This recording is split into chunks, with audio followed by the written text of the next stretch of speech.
ধর্মপ্রদেশীয় যুব দিবস Sylhet ধর্মপ্রদেশ The youth program in Sylhet at a glimpse. Day 1, November 14.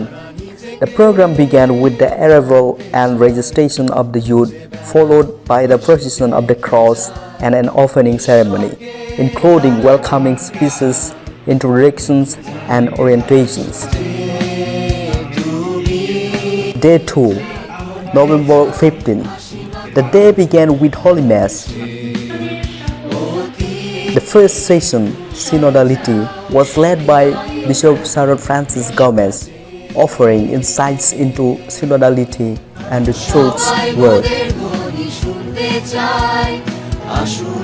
Mr. Boniface Kongla, Regional Director of Caritas Sylhet, spoke on the Christian family, encouraging youth involvement in church activities.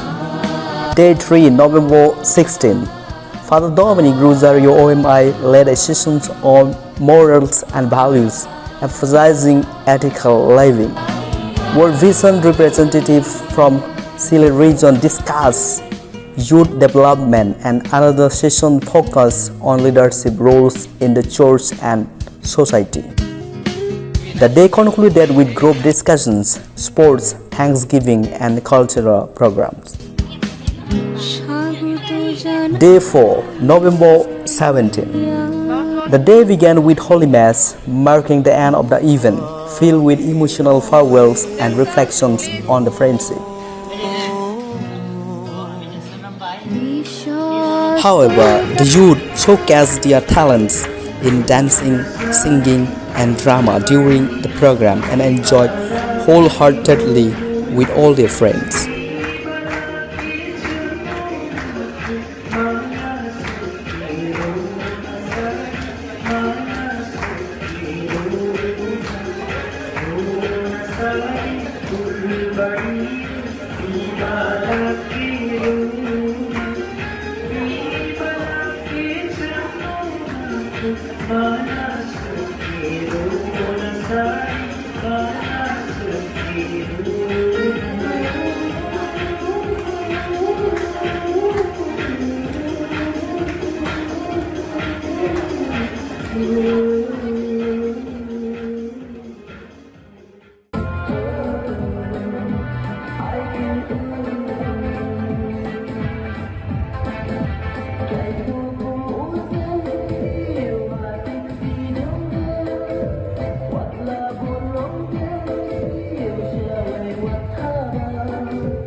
Father Raphael Lamin and Maricia from the Youth Commission of Sylhet Diocese expressed gratitude to participant fathers, sisters, and the volunteers for their dedications.